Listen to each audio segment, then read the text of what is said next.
Hello everyone, welcome to another crypto cult video. In today's video, we will talk about one of the most hyped airdrop. It's zkSync Airdrop, and this is not a free airdrop. In this airdrop, you need to spend some money on Ethereum gas fees. I think it should be under $10. So how do you claim this airdrop? So if you're active in the crypto scene, you might have heard that people made over $1,000, $2,000 in Arbitrum airdrop. So it is very important that you keep in touch with the airdrop, especially in this market cycle, because a lot of new projects are coming up and they are launching new tokens and they are giving it as airdrop. And so if you can spare 30 minutes a day, it's very easy to get these airdrops. It doesn't take too much steps once you get used to it. So please follow along and let's see how do we claim this airdrop. So step number 1 is go to your MetaMask wallet, switch to Ethereum mainnet, copy this address, and you need to send some Ethereum in this wallet, right? As you will need it for gas fees. Once you have done that, to their wallet website, and I will link this in the description, it's light.zkSync.io, and we will connect our wallet here. So our Ethereum wallet is MetaMask. So we will go and connect it, right? I have connected it, and as you can see, I do not have any Ethereum on it right now. So I'll transfer some Ethereum. For that, I'll copy this, go to any centralized exchange that I'm using on my another wallet, and I'll send and paste this address here. Okay. Do that, and it will take 10 minutes to 12 minutes for it. So we'll have to wait a little bit. Now Ethereum has arrived in our wallet, and now we will get some zkSync for us. And through top up, we need to go to zkSync Lite. Now we need to top up our account. So I have this much Ethereum balance. Through top up, you need to top up your zkSync Lite balance, and for that you need to enter the amount of ETH you want to convert. Now you need to leave some of the ETH so that there is some ETH left on your account to pay for the fees of this transaction. So we'll just do it at around 0.006. I'll convert $10 worth of Ethereum, and there will be a pop-up here, and we'll confirm.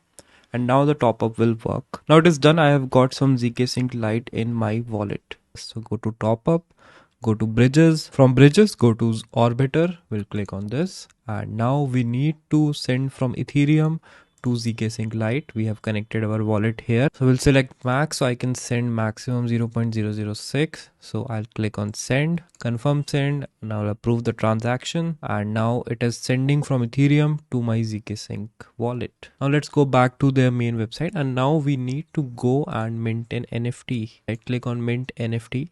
We'll click on sign account for activation. We'll click on sign, and here we are. Now we need a CID here. So we'll go to a website. We need to go to pinata.cloud. I will go to there. We'll log in here. Once you have done that, you need to go to add files. Click on add files. Go to select a file and just upload any image from your computer. Once that is done, we will get a CID here. We'll copy this.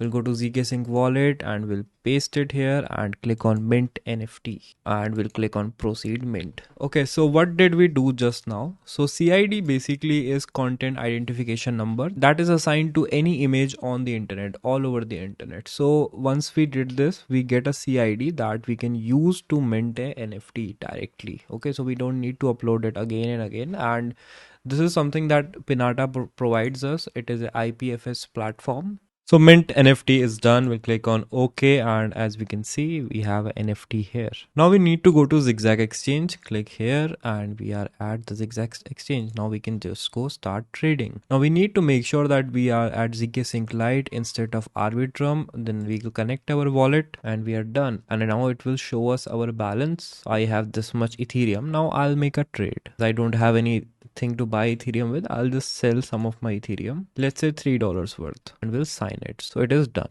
Sometimes zkSync will not work, so do not worry about it. It will take some time, I guess. So next step is go to orbiter.finance. From here we need to do a lot of bridging. So we have zkSync Lite, we have almost this much balance, and now we'll have to send it to different bridges. So first let's try Polygon. We'll select the minimum amount allowed. We'll click on send, confirm and send, and then sign. A few moments later. After that, we can see that bridge has sent the tokens to Polygon. Now we have to do something else. We need to send it to Arbitrum also. You can also do it by sending back from Polygon to zkSync.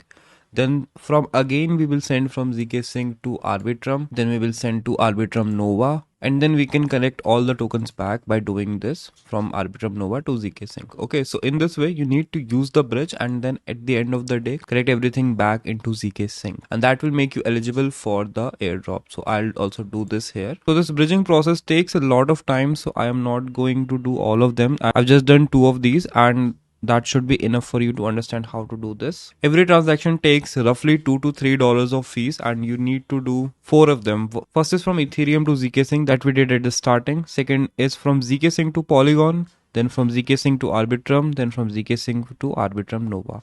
And that is it. That's all you have to do and you should be eligible for the zkSync airdrop. So that was it for the airdrop, guys. Hopefully you guys learned something new and you will participate in this airdrop. This one is not free. You need to pay some gas fees. Since most people will not do it due to the gas fees, I think this has a good opportunity of tilting in your favor. So thank you for watching the video. Hope you like the crypto cult airdrop update. Make sure to join our Telegram channel and follow us on Twitter for more quick airdrops.